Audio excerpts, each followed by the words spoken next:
రంగారెడ్డి జిల్లా Rajendranagar circle Ballaguda జాగిరి municipal కార్యాలయంలో voter జాబితా తయారీపై బూత్ లెవెల్ అధికారులతో రాజేంద్రనగర్ డిప్యూటీ కమిషనర్ సురేందర్ రెడ్డి సమావేశం ఏర్పాటు చేశారు.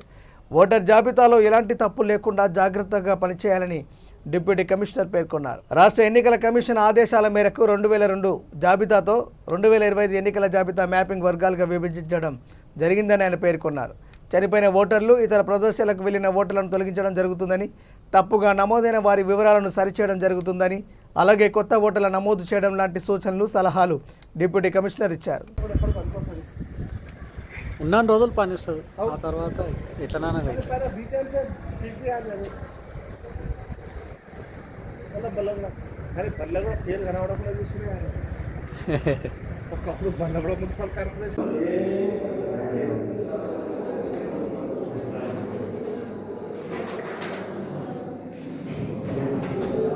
బియ్యం ఇంటికి వాళ్ళని చెప్పినట్టు ప్రతి బియ్యం ప్రతి కూలి కూతును క్షుణ్ణంగా పరిశీలించి ప్రతి ఓటరు వివరాలు సేకరించి వారు 2002 ఎక్కడ ఉన్నారు, 2002 తర్వాత మరి 25 ఎక్కడ ఉన్నారు, 2002 ఓటర్ 25 ఎక్కడ ఉన్నారు, వాళ్ళ ఉన్న ఓటర్కి ప్రజలు ఎక్కడెక్కడ ఉన్నారు, వాళ్ళ కుటుంబ సభ్యులు ఎక్కడ ఉన్నారు, వీళ్ళందరూ కూడా మ్యాపింగ్ చేయాల్సిన బాధ్యత ఉంది.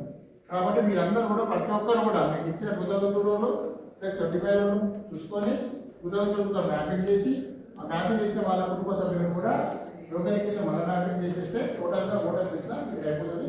తర్వాత ఇప్పుడు మనకి ఏమైంది ఎస్ఐఆర్కి ఇది ప్రిలిమినరీ ముందు చేయాల్సిన వాళ్ళకి కాబట్టి అందరూ కూడా మీకు బిఏఓలు ఖచ్చితంగా చెప్పిన బేసిక్ పోస్ట్ అంటే బేసికల్ లేదా బిఏఓ పోస్ట్ అనేది ఇది పిల్లర్ స్ట్రాంగ్గా ఉంటేనే ఇల్లు అనేది స్టాండర్డ్. కాబట్టి ఖచ్చితంగా మీరు కొడుకులు సమాధానం చూసారు. Thank you. పొద్దున ఇప్పుడు పొద్దు రాసి వచ్చిన వాళ్ళు మళ్ళీ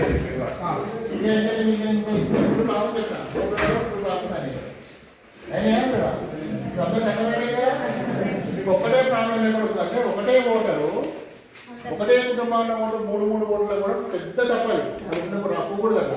ఎలక్షన్ కమిషన్ ఎప్పుడు కూడా వద్దని చెప్తుంది. ఒక ఇంట్లో ఓట్లు ఒక దగ్గరే ఉండాలి, ఒక గల్లీ ఓట్లని ఒక దగ్గరే ఉండాలి, ఒక బస్తీ అంటే ఒక సెక్షన్ ఓట్లని ఒక దగ్గర. కాబట్టి మీరు ఖచ్చితంగా ఆ రూల్ పాటించాలి. ఆ రూల్ పాటిస్తేనే రోడ్డు నుండి కడగదు, లేకపోతే జరగదు. కాబట్టి ఇక్కడ అక్కడ కనిపించాలి. Thank you.